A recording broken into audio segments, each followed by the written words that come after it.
Welcome back to Science Corner Podcast for all you science fans out there who love digging a little deeper, getting to the bottom of things. Today we're tackling something so familiar you might not even think twice about it. But trust me, there's a lot more to it than meets the eye. We're talking about that little letter C. Yep, the one that stands for the speed of light. It's one of those symbols, right? You see it everywhere in physics. E equals mCOL. But have you ever stopped to wonder, why C? Why not, I don't know, S for speed or L for light? Exactly. It's so fundamental to our understanding of, everything, that we kind of take it for granted. So today we're going on a deep dive, a historical expedition, if you will, to uncover how L's came to be the symbol for the speed of light. And I think you'll find it's way more interesting than you might expect. Oh, absolutely. It wasn't always a straightforward path. There were twists and turns, competing symbols, and some of the biggest names in physics wrestling with how to represent this cornerstone concept. All right, so let's set the stage. Let's go back to the 19th century, a time of huge breakthroughs in understanding electricity, magnetism, and light. A time when scientists were really starting to see these connections between what seemed like separate forces. And you know what? Maybe surprisingly, our familiar little C wasn't the go-to symbol back then. Right. It was all about the uppercase V. And the person we really need to thank for that is James Clerk Maxwell. Brilliant guy, laid the groundwork for so much of modern physics. He unified electricity and magnetism, and from about 1865 onward, he used V for the speed of light in all his equations. So Maxwell is using V, and his work was so influential, his 1873 treatise, it basically became the Bible of classical physics. So I'm guessing that pretty much locked V in as the standard, at least for a while. Yeah, you could say that. Even as we move into the 20th century, the early 1900s, that convention was still pretty strong. Which is kind of wild to think about, because this is the time when Einstein's coming onto the scene, right? Special relativity, completely changing our understanding of space and time. And he was initially using V for the speed of light, too. Yep. In those early groundbreaking papers, it's V right there in the equations. It almost feels, out of place now, doesn't it? It really does. It's like seeing a typewriter in a spaceship. But hold on, V wasn't the only symbol in the running, was it? There's this other lowercase c popping up around the same time. Exactly. And this is where the story takes an interesting turn. We need to rewind a bit, go back to 1856, to the work of two German physicists, Wilhelm Weber and Rudolf Kohlrausch. They were diving deep into electrodynamics, figuring out the forces at play between electric charges. And in their work, they introduced a quantity that they also decided to call C. So this C, was it meant to be the speed of light right from the start? Not exactly. Weber actually called his C a constant. It was a specific relative speed between electric charges that factored into their force law. It was more about describing how these charges interact, not about light zipping through space. Okay, a constant. So where's the connection to the speed of light then? That's the really cool part. It turns out that Weber's constant, the C, was later found to be related to the speed of light. In fact, it was equal to the speed of light multiplied by the square root of 2. Wait, hold on. So they stumble upon this number, this C, that's basically the speed of light in disguise. And they're calling it a constant in their force law. It's like the universe was already hinting at this connection between electricity and light, even before they fully grasped it. I know, right? It's like one of those clues in a mystery novel that seems insignificant at first, but then turns out to be hugely important. And now fast forward a few decades to Paul Drude, another big name in physics. He enters the scene around 1894, and he kind of bridges this gap between Weber's C and the speed of light as we know it. Okay, so how does Drude fit into all of this? Well, he starts using C to represent the speed of electrodynamic waves. He's looking at how these waves, including light, propagate through space. But here's the catch. When he's specifically working on optics, he still sticks with Maxwell's V for the speed of light. Hold on, so Drude's using C for electromagnetic waves in general, but V, when talking about light specifically, it sounds like things were getting pretty messy, symbol-wise. It must have been confusing, yeah. Two different symbols for what we now know is basically the same thing. And to add another layer to this, there's the question of where C itself came from. Weber called it a constant, right?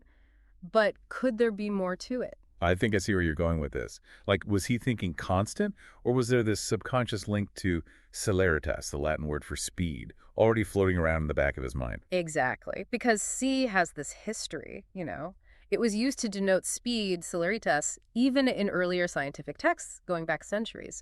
So even if Weber wasn't consciously thinking about that, it's entirely possible that this pre-existing association influenced its later adoption for the speed of light.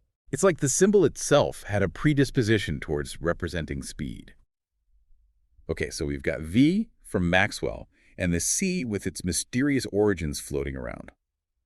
How did we get from there to C, being the undisputed champion, the symbol everyone uses for the speed of light?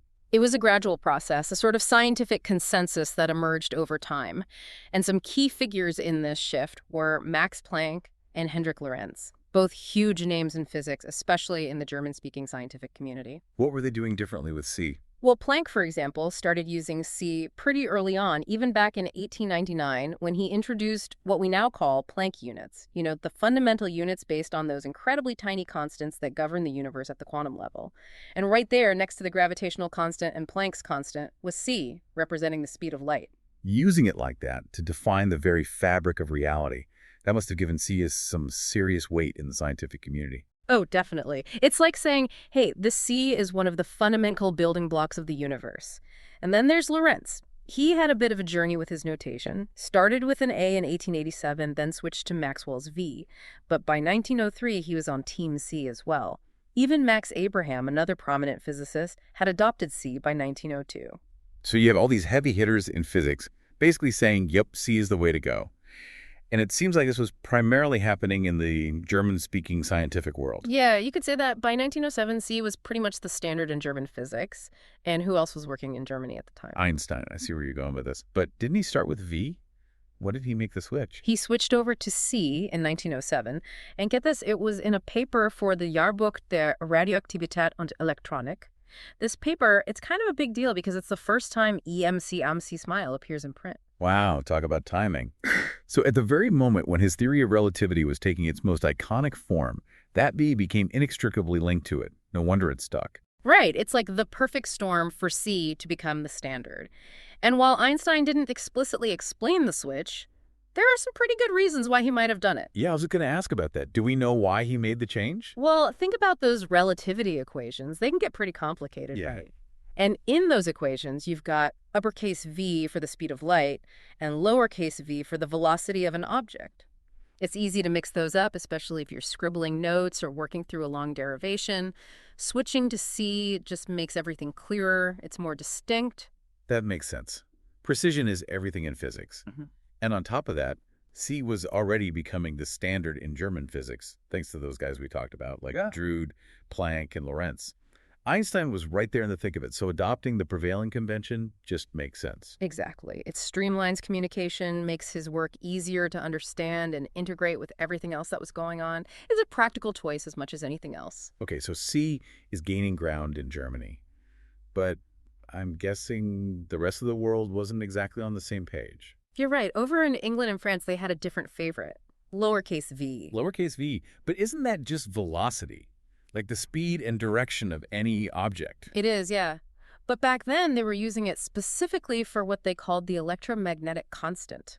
And they knew that this constant was directly related to the speed of light. So it was essentially the same thing, just a different symbol. Okay, so why V? What's the story there? You can actually trace that back to Maxwell, meticulous guy that he was. In his 1873 treatise, he actually included a table comparing direct measurements of the speed of light, which he called V, with results from electromagnetic experiments. And those results, he labeled them V. He even described a bunch of experiments designed to determine this V precisely. So following Maxwell's lead, British and French scientists were all about V when it came to this electromagnetic constant. Exactly.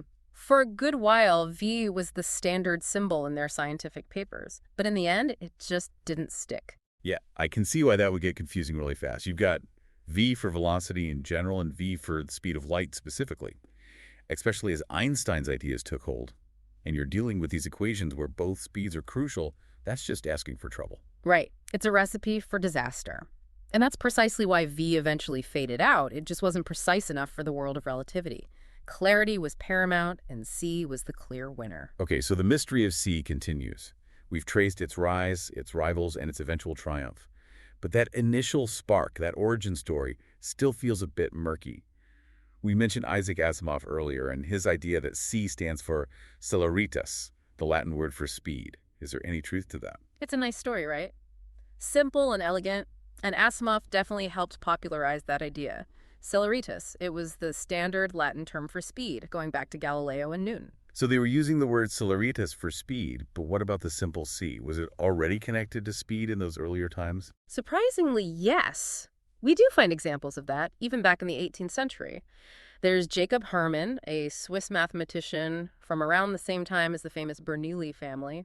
He wrote this book in 1716 called Phoronomia, where he basically tried to formalize Newtonian mechanics, express it all in equations. And in his book, he uses c for celeritas. So the simple c was linked to speed even before the whole electromagnetism thing came along. And there's someone even more influential, Leonhard Euler, the rock star of 18th century math. He really solidified the connection between c and speed. He used c as the standard symbol for the velocity constant in the wave equation.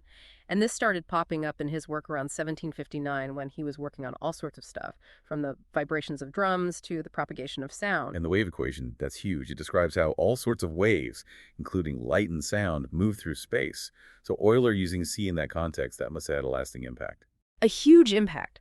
Think of all the mathematicians and physicists who came after him. Lagrange, Fourier, Laplace, they all built on his work. Euler's notation, with c for the speed of wave propagation, it became deeply ingrained in science. And it wasn't just light waves either. Because the wave equation described sound waves pretty well too, people started using c for the speed of sound as well. Lord Rayleigh's famous theory of sound from the late 1800s is a perfect example of that. So c already had this reputation as the symbol for speed in various areas of physics before it became synonymous with light. Right. And even in the 19th century, you can find examples of physicists using c for speeds other than light.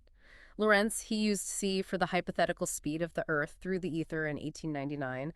And get this, there's even a letter from Einstein where he uses c to represent the speed of air in a patent application. That's amazing. So it wasn't just Asimov making this connection. It seems c was already primed to represent speed, celeritas, in a broad sense. And that makes its eventual adoption for the speed of light even more interesting. It's like the symbol itself was destined to be associated with speed. It all ties back to Weber's constant, too. Remember, he was focused on that constant in his force law, but it was immediately linked to the speed of light by others. Yeah, it was Kirchhoff and Riemann, right. They were the ones who realized that Weber's c was remarkably close to the speed of light, just off by that factor of the square root of 2. Exactly. And then Maxwell comes along. And when he incorporates Weber's force law into his big 1873 treatise, he actually tweaks it, scales Weber's c down by the square root of 2, and boom, it matches the speed of light as predicted by his own electromagnetic theory. So it was Maxwell who first explicitly said, hey, this modified version of Weber's c, this is the speed of light. And then Drude comes along in 1894 and picks up that same scaled c when he starts using it for the speed of electromagnetic waves. Exactly. Drude explicitly links his c to the speed of light as described by Maxwell's theory. It's all connected, this beautiful web of ideas. And when you consider why c ultimately won out as the universal symbol for the speed of light, it's because of this dual heritage, this rich history. It started as a specific constant in electrodynamics, but it had this other life, this older connection to celeritas, this general idea of speed. It's fascinating, right? It's a reminder that even the simplest things in science often have these incredibly complex and interwoven histories. So when we see that c in an equation now, we can think of it as representing both a fundamental constant of the universe and the very essence of speed itself. Exactly. It's like a little time capsule packed with centuries of scientific thought and discovery. This deep dive into the history of c has been truly eye-opening. It makes you wonder, what other stories are hiding behind those everyday symbols we use in science? That's a great question. I think every symbol has its own story to tell, its own journey through the history of scientific thought. Well, on that note, we'll leave you with this thought. What other scientific symbols might have equally fascinating origins? Maybe take a look around, pick a symbol, and see what you can find out about its past.